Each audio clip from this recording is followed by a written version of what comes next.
Nous restons avec Viviane Aïmen. Avant l'ouverture officielle des travaux de ce sommet, une réunion des chefs d'État et de gouvernement du Conseil de paix et de sécurité s'est tenue hier sur la situation au Mali, en Guinée-Bissau et le conflit entre les deux Soudans. Cette réunion des chefs d'État et de gouvernement du Conseil de paix et de sécurité était présidée par le président Alassane Ouattara, car la Côte d'Ivoire assure pour le mois de juillet la présidence tournante du Conseil de paix et de sécurité de l'Union africaine.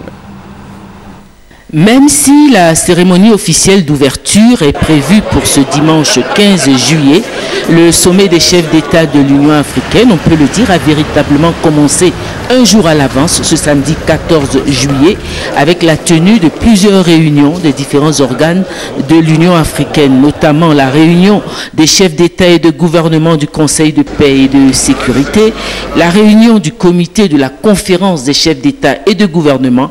enfin, la réunion du comité ad hoc des chefs d'État et de gouvernement sur l'élection des membres de la commission. Concernant plus particulièrement la réunion des chefs d'État et de gouvernement du Conseil de paix et de sécurité, qui s'est tenue toute la journée de ce samedi, la session était placée sous la présidence du chef de l'État ivoirien, le président Alassane Ouattara, car c'est la Côte d'Ivoire qui assure pour ce mois de juillet la présidence tournante du Conseil de paix et de sécurité de l'Union africaine. Cet organe spécial de l'organisation panafricaine et qui est chargé de la gestion des conflits et des crises sur le continent africain. La réunion des chefs d'État du Conseil de paix et de sécurité devait se pencher sur la crise au Mali et en Guinée-Bissau et sur la crise entre le Nord et le Sud-Soudan. En ouverture de la réunion, le président de la République, en sa qualité de président en exercice de la CEDEAO, qui s'est impliqué dans le règlement de la crise au Mali et en Guinée-Bissau, a fait un exposé détaillé des processus de règlement en cours conduits par la CEDEAO dans ces deux pays en crise et qui ont débouché sur un début de normalisation dans ces pays. Je voudrais, au nom du Conseil de paix et de sécurité, féliciter et louer le sacrifice consenti par les différents médiateurs, notamment son Excellence M. Blaise Compaoré, président du Burkina Faso, médiateur dans la crise malienne, son Excellence professeur Alpha Condé, président de la République de Guinée, médiateur dans la crise bissau-guinéenne, et son Excellence Goodluck Jonathan, président de la République fédérale du Nigeria, président du groupe régional de contact de la CEDEAO sur la Guinée-Bissau.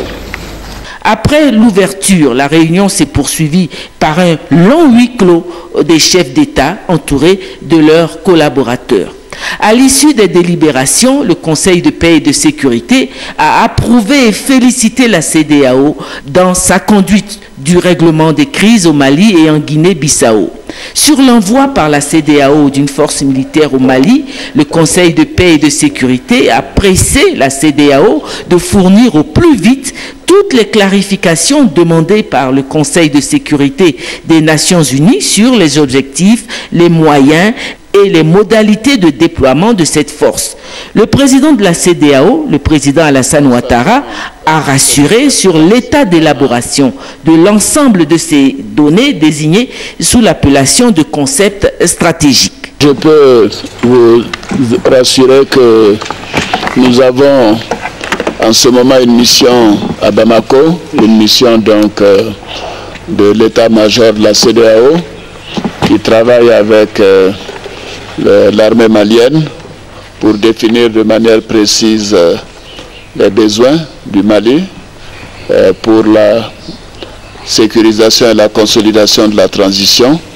et également travailler pour essayer d'obtenir l'intégrité territoriale du Mali. Ces travaux sont en cours et je pense que dans les jours qui viennent, nous pourrons transmettre à l'Union africaine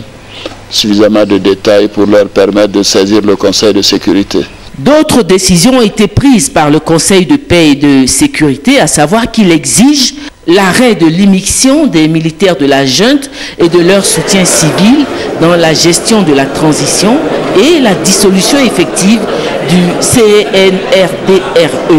l'organe créé par la junte pour gérer la transition.